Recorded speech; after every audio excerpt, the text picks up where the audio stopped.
This is the Dr. Joye Brown Show, and for Dr. Joye Brown, I'm J.J. Kennedy. Good to be on with you, JJ. How are you? Well, I'm fine, thank you. And Ellis, what is your connection with New Orleans? Oh, it's deep. I grew up there, and I have a huge family there. And actually, I have been spending quite a bit of time back in New Orleans over the past few months as I have been writing a book with the coach of the New Orleans Saints, Sean Payton, called Home Team, and it's coming out next week. And so, yes, I've been all over my old hometown again. And so, Ellis, you have no accent, so it's amazing that you're really from New Orleans. Oh, come on. You give me 2 or 3 drinks like at that wedding you and I are going to go to. Believe me, it'll come out, JJ. So tell me what's going on down there with the people. I know that there are like tar balls and things like this and fish or pelicans that are covered with oil. Yeah. But I want to know about the people. What's going on with the people? You know, it's 2 very important institutions are being affected, and that, of course, the fishing and the environmental stuff, as well as the oil business, which is a big part of the economy down there. And so you have a whole group of people, including many of my relatives and friends, who are really being rattled. I mean, they don't know where their future income is going to come from. They're big hunters and fishermen, and so a lot of their recreation is a question. You know, when we go to the beach now, we're worried about the oil coming up. And I think it really does affect people's self-interest and their own self-image. And, you know, it's just a lot of stuff swirling together in an area that has, frankly, had quite a bit of challenges in recent years.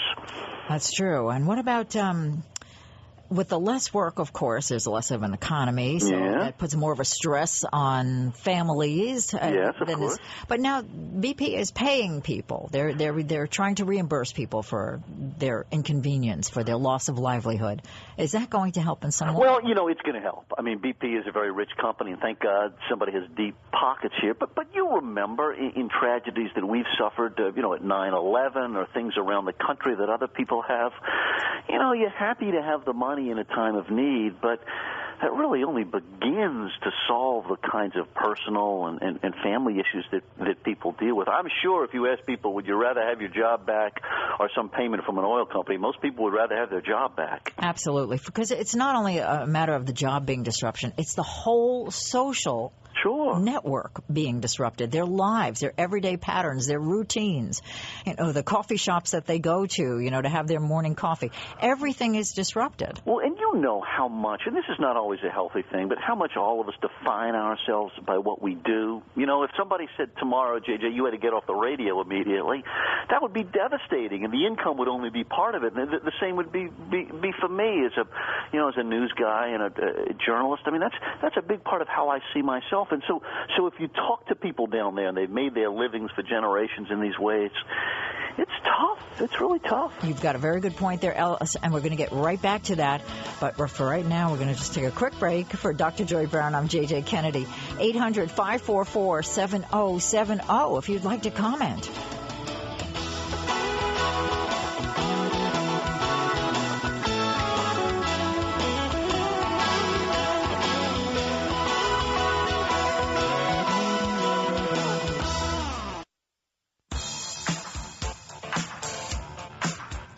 It's the Dr. Joye Brown Show, and for Dr. Joye, I'm J.J. Kennedy, marriage and family therapist. 800-544-7070.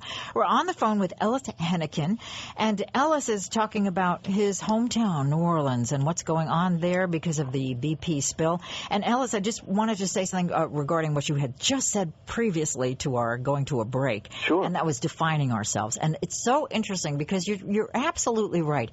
We're always told that we should never define ourselves by our careers, and yet our careers are such a big part of who we are. So I know what you're saying, and it's, you know, it seems almost incongruent that we can't identify ourselves, because that is who we are, truly. I mean, especially if we're doing something we love and that is a natural part of us, then yes, you define yourself by your career. But if you're doing something you don't love, you may not want to just be defined by that particular job. Yeah, I do feel like I spent my whole life telling myself I shouldn't do that. At the same time, I was doing it at every step of the way.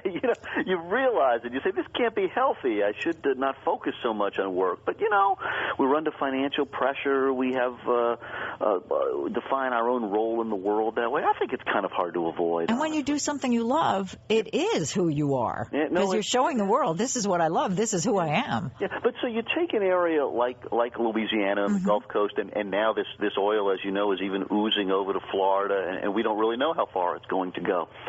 But all of those areas, they're so dependent on the Gulf, and they're so defined by it, the food we eat and the culture that it comes up. And I just think it's difficult to try and figure out what life looks like going forward. So that's why it's so scary, I guess, all that anxiety. Well, that particular area has been hit hard. They had Katrina and now this. But one thing I've been reading that I found interesting is that a lot of the people are not sitting back and taking it. A lot of the people are becoming very proactive and trying to do things in order to protect their shoreline and protect their industries.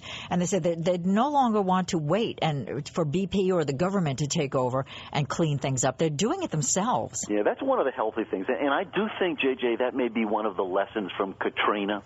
Remember how frustrated everybody was, how slow the government was getting down there, and how some of the money was wasted. I think a lot of people have learned a lesson that says if we're going to do this, we really do have to do it for ourselves. And so you're right. Volunteers are going out to the beaches and offering to help, and people with boats are going out in the water with their skimmers. And I think that's very, very healthy, and it may apply to a lot of other parts of life as well. They've even tapped into some of the BP money I've read that was created, and what they're doing, they've made these boons that they said that they got environmental approval. They didn't have to get Coast Guard approval or BP approval, though, and so it made it faster for them to get out to these oil slicks and start with these particular boons that some guy came up with, some invention. They're trying everything, but they're being proactive. And once you start doing something, whether or not it works, you feel like you're doing something, and you're feeling better about it. That's right. I mean, I spent last week in New Orleans, and the feeling of people really was trying to work against that sense of impotence and hopelessness. And so we were all going out and eating seafood, and there was still some oysters around, and of course, because of the kind of folks we are down there, there's a lot of gallows humor. People are saying, "Oh, this may be the last oyster," and this may. So you kind of, there's a little bit of laughing through the tears, if you know what I mean. Yeah. So how do you think this will affect the people going forward? Let's take a look at that. Well, yeah, it's a good question. Listen, these are resilient people, and they have been through a lot of crazy stuff over the years. You don't live down in the bayou and with hurricanes and all that stuff if you're a wimp. And so there is a kind of a toughness and a resilience to the people. But we've never had to deal with a poisoned Gulf of Mexico before. And really, honestly, where my prayers are at this point is let's just get this thing turned off. Right, exactly. And before we start trying to assess the blame and send the bills and figure out what role the government has and all those other complicated questions, let's get this darn thing turned off, and then let's figure out how it is that we pull ourselves back up and try and move on. Because we'll move on, but it may be a long road, honestly. Well, once again, as I said, experts are down there, believe it or not, psychological experts trying to assess how, the psychological factors that are going to be affecting the people for a while, because, you're going to get a lot of problems with families and relationships, all because one thing leads to another. And, it just makes sense that everything has been disrupted. Well, I'd love to hear from some of your listeners about, what it is that we should be doing in order to prepare, not so much the technical stuff, because we depend on experts for a lot of that, but, having gone through crises before, other places and in other situations, what kind of lessons people have learned that might actually be useful as folks in my part of the world, my ancestral part of the world, try to figure out what are we going to do next for a living. If we can't go fishing in the Gulf, what do we do to replace that? How do we feel decent about ourselves in the face of those kind of challenges? Well, I think the whole country, there's a huge population in the country that's had to figure out what can they do if they can't do the job that they already wanted to do. Yeah. That's taken over the whole country, but let's just hope that things get resolved down there, and that they can just, as you say, first things first, stop the spill, and then hopefully come together once again as a country, as we tend to do, and help each other. We do. And listen, I'm really grateful to you and to Joy and others around there for focusing on this aspect of that story. It's something that really needs not to be forgotten. Well, if anyone is from that area and would like to call us, 800-544-7070 is our number. Okay, Ellis, I just want to, close up and say thank you for being on our show today. But also, why don't you tell us once again about your book? Oh, yes, I'm really excited. In fact, it does tie right in. Oh, does it?